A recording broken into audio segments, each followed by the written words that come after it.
Hello everyone. ये class 6 chapter number 4 basic geometrical ideas की one shot video जिसमें मैं पूरा चैप्टर इसी वीडियो में आपको कवर कराने वाली हूँ। ये आपके रिवीजन के लिए बहुत अच्छा है। जल्दी और कम टाइम में आप रिवाइज कर पाओगे पूरा चैप्टर। पिछले वीडियोस को भी प्लीज़ एक बार देख लेना और इन वीडियोस से कुछ हेल्प हो रही हो तो सबके साथ शेयर भी करो और प्लीज़ सब्सक्राइब ज़रूर करें। तो स्टार्ट करते हैं हमारे फर्स्ट टॉपिक से। ज्योमेट्रिकल टर्म्स या ज्योमेट्रिक टर्म्स क्या है? ज्योमेट्रिक टर्म्स, सबसे पहली टर्म है हमारे पास पॉइंट। पॉइंट का मतलब है एक, जस्ट एक पॉइंट, राइट, जिसको हम नाम दे सकते हैं। जैसे कि मैंने इसको बोल दिया ए, तो इसको मैंने लेंथ नहीं दिया है, इसमें कोई लंबाई नहीं होती, ये बस एक डॉट है, इसको हम पॉइंट कहेंगे। इसको हम नाम दे सकते हैं पॉइंट ए बी, जो भी आप देना चाहो। लाइन सेगमेंट क्या होती है? लाइन सेगमेंट से पहले हम लाइन आपको समझाएंगे। लाइन क्या है? ये देखो, ये मैंने एक बनाई है लाइन। लाइन का मतलब है दोनों तरफ से, दोनों एंड्स जो है वो डेफिनेट नहीं होते, मतलब रिस्ट्रिक्टेड नहीं होते। ये कितने भी आगे जा सकते हैं, कितनी भी लंबी हो सकती है लाइन, दोनों साइड से एंड नहीं है, ठीक है, नेवर एंडिंग है। ये जो एरो का मतलब है, यानी लाइन आगे कितना भी जा सकती है, छोटी भी हो सकती है, बड़ी भी हो सकती है। अब इस लाइन का मान लो मैं इतना हिस्सा यहाँ से लेकर यहाँ तक, लेट्स से 5 सेंटीमीटर का हिस्सा इधर बना देती हूँ, ठीक है। तो ये जो दो पॉइंट हो गए ना, ये एंड हो गए। 5 सेंटीमीटर है तो 5 सेंटीमीटर ही है, इसको हम चेंज नहीं कर सकते। यहाँ एरो नहीं है जो मैंने इसको बढ़ा दिया कितना भी, ये 5 सेंटीमीटर है, यानी 5 सेंटीमीटर ही है। तो मैंने इस लाइन का एक हिस्सा, यानी कि एक सेगमेंट बाहर कर दिया। उसकी एक डेफिनेट लेंथ है, दो एंड पॉइंट्स हैं, इसको हम कहेंगे लाइन सेगमेंट। लाइन की सेगमेंट है, यानी कोई लेंथ थी लाइन में, उसकी उसका एक हिस्सा हमने बाहर कर दिया, इसका डेफिनेट लेंथ होता है, दो एंड पॉइंट्स होते हैं। आगे बढ़ते हैं इंटरसेक्टिंग लाइंस की तरफ। इंटरसेक्टिंग लाइंस कौन सी होती हैं? एक लाइन उसके ऊपर दूसरी लाइन उसको काटती हुई जा रही है, किसी भी फॉर्म में उसको एक पॉइंट पे कट कर रही है। ऐसी दो लाइन को हम बोलेंगे इंटरसेक्टिंग लाइंस। ये इंटरसेक्ट कर रही हैं एक दूसरे को, ठीक है। अब ये ऐसे भी हो सकती है एकदम परपेंडिकुलर, यानी 90 डिग्री पे इंटरसेक्ट कर रही हैं दो लाइंस। लाइन को नाम आप ऐसे दोगे, जैसे ये एल लाइन हो गई, एक साइड लिख दो एम, ये एम लाइन हो गई, ये एल लाइन हो गई। तो लाइन एल एम को इंटरसेक्ट कर रही है, राइट। इसके बाद आता है पैरेलल लाइंस। पैरेलल लाइन क्या होती है? ऐसी लाइन जो कभी एक दूसरे को टच नहीं करती, या ऐसे बोल सकते हो कि इन दोनों के बीच की जो दूरी है वो हमेशा सेम रहेगी, कभी भी चेंज नहीं होगी, जैसे रेल की पटरियाँ होती हैं, इनको कहते हैं पैरेलल लाइंस। अब आते हैं रे। रे को मैंने बाद में लिखा है, पता नहीं क्यों। तो रे क्या है? एक पॉइंट से निकलती हुई एक तरफ, एक डायरेक्शन में लाइन, एक साइड एरो मिलेगा आपको और एक साइड एक पॉइंट मिलेगा, यानी इस लाइन को, इस रे को हम एक ही तरफ एक्सटेंड कर सकते हैं, दूसरी तरफ एक एंड पॉइंट है, ठीक है। इसको हम रे कहते हैं। रे से ही बनता है एंगल, दो रे को जोड़कर एंगल बनता है, जिसको हम आगे पढ़ेंगे। नेक्स्ट देखते हैं कर्व क्या होता है। कर्व का मतलब, ध्यान से सुनना इस चीज़ को, या तो स्ट्रेट या तो स्ट्रेट ना हो, ऐसी कोई भी लाइन बिना पेंसिल को उठाए अगर आप ड्रॉ करते हो उसको कर्व कहते हैं। कुछ लोग सोचते हैं कर्व मतलब घूमी हुई लाइन ही, जैसे अगर मैं ऐसे घुमाऊं तो ये ही कर्व होगा। स्ट्रेट लाइन भी कर्व हो सकती है, ध्यान रखना। नॉन स्ट्रेट लाइन भी कर्व है। बिना पेंसिल को उठाए बनना चाहिए, बस जैसे एक ही फ्लो में आपने कुछ ड्रॉ कर दिया, this is a curve, simple, ठीक है। अब तीन तरह के कर्व है, simple curve, open curve and closed curve. Simple curve का मतलब है कर्व जो है आपस में एक दूसरे को क्रॉस नहीं करेंगे, जो लाइन है वो आपस में एक दूसरे को क्रॉस नहीं करेगी। जैसे जैसे ऐसे नहीं हो सकता, ये देखो मैंने क्रॉस कर दिया, एक लाइन दूसरे के ऊपर से चली गई, तो ये आपका सिंपल कर्व नहीं है, ठीक है। सिंपल कर्व मतलब जैसे आपने कुछ ऐसा बनाया, ये बनाया, क्रॉस नहीं कर रहा है कुछ, बस एक कर्व है, सिंपल कर्व। ओपन कर्व मतलब खुला हुआ कर्व, जहाँ पे एंड पॉइंट जो है जॉइंट नहीं है, जैसे ये जो मैंने अभी बनाया, ये एक ओपन कर्व है। इसी तरह आप एक सर्कल जैसा कुछ बनाओ, बट कंप्लीट मत बनाओ, तो ये ओपन कर्व हो गया। देखो एक एंड इधर है, एक एंड इधर है, दोनों जॉइंट नहीं है, एक नहीं है। क्लोज्ड कर्व क्या हो गया? इसी चीज़ को ज्वाइन कर दो, स्टार्टिंग पॉइंट और एंडिंग पॉइंट एक ही जगह आ गया, ये आपका क्लोज्ड कर्व हो गया। बहुत ही सिंपल है। आगे बढ़ते हैं। पॉलीगन्स क्या होते हैं? पॉलीगन एक नॉर्मल क्लोज्ड फिगर है जो लाइन सेगमेंट से बनी है, ठीक है। बहुत सारी लाइन सेगमेंट को ज्वाइन कर दो, पॉलीगन बन जाएगा। जैसे कि मैंने एग्जाम्पल के लिए पेंटागन बनाया है। ये 5 साइड वाले जो भी शेप होती है उसको पेंटागन कहते हैं।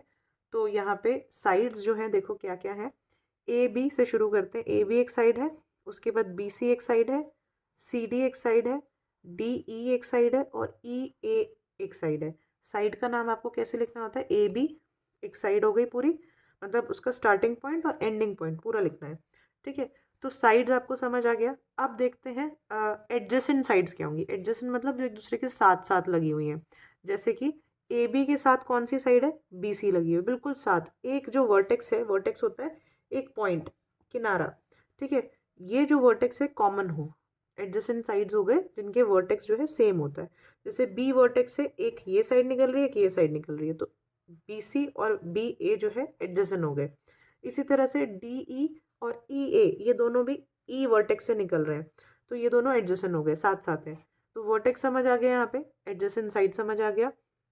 अब एडजेसेंट वर्टिसेस, एडजेसेंट वर्टिसेस मतलब एक साथ वर्टिसेस हैं जो, जैसे एक वर्टिसेस है, एक वर्टेक्स है, इसके साथ जो है ये बी वर्टेक्स हो गई इसके एडजेसेंट, ठीक है।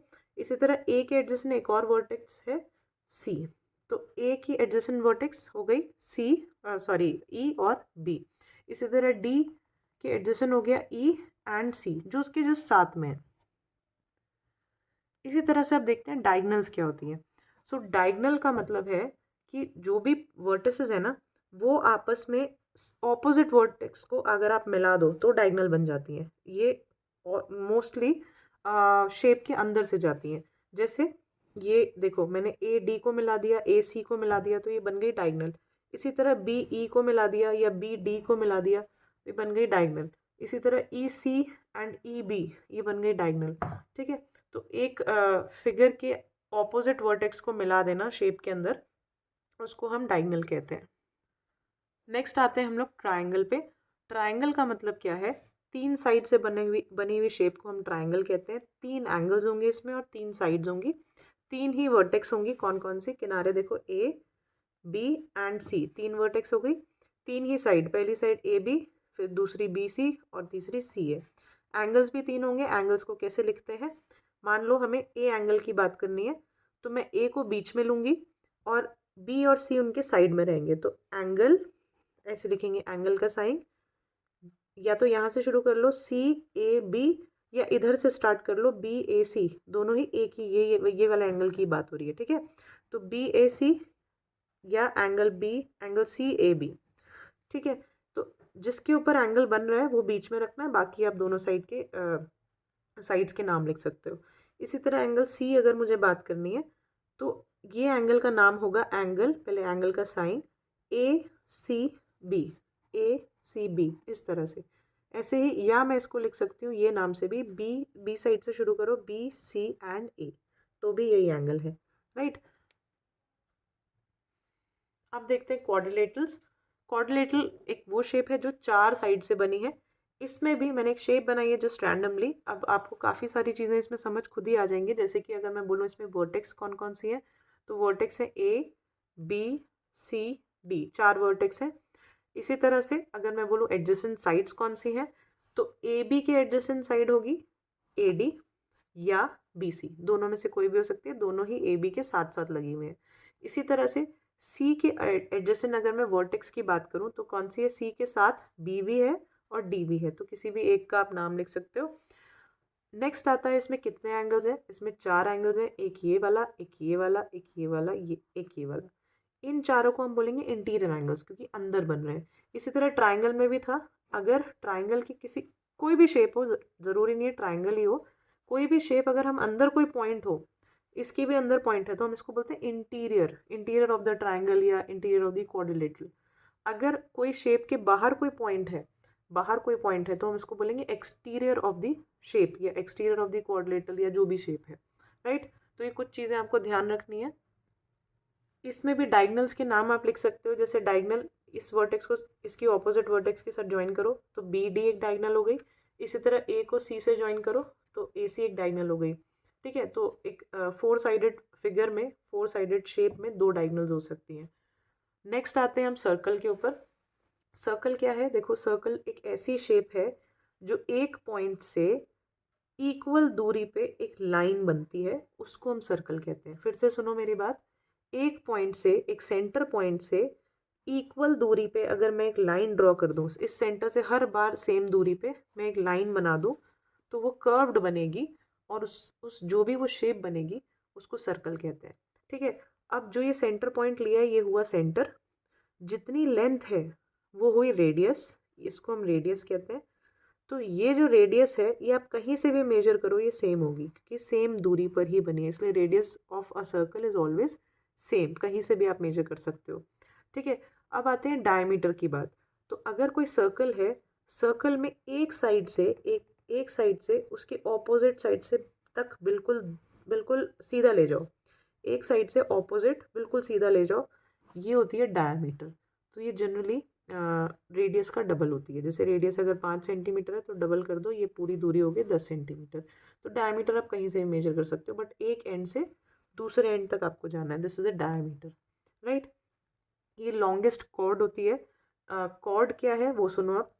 एक सर्कल है मान लो, इस सर्कल में मैं दो पॉइंट को अगर कहीं से भी मिला दूँ ऐसे, ठीक है, या मैंने यहाँ और यहाँ मिला दिया ऐसे, ये कॉर्ड्स हैं। इसको नाम दे दूंगी ए बी, इसको नाम दे देंगे सी डी। तो ये सी डी और ए बी जो है कॉर्ड्स हैं सर्कल की। इसी तरह अगर ये सेंटर है और सेंटर से कोई कॉर्ड जा रही है इस तरह से, मान लो एफ एच, तो एफ एच जो है सेंटर से पास हो रही है, तो ये डायामीटर भी है। तो डायामीटर एक सबसे लंबी कॉर्ड होती है। ठीक है, एक सर्कल की सबसे लंबी कॉर्ड, लॉन्गेस्ट कॉर्ड जो है वो डायामीटर होती है। नेक्स्ट देखते हैं आर्क क्या होता है। आर्क का मतलब है, जैसे सर्कल है, सर्कल का ये कर्व्ड छोटा सा हिस्सा, इसको आर्क कहते हैं। ठीक है, ये कर्व पार्ट मतलब part of a circumference of a circle. अच्छा, मैंने सर्कमफ्रेंस अभी नहीं बताया, सर्कमफ्रेंस भी सुन लो। अगर मैं सर्कल के एक पॉइंट से मेजर करना शुरू करूं और पूरा सर्कल घूमकर वापस उस पॉइंट तक लेंथ मेजर करूं, इसको सर्कमफ्रेंस कहते हैं।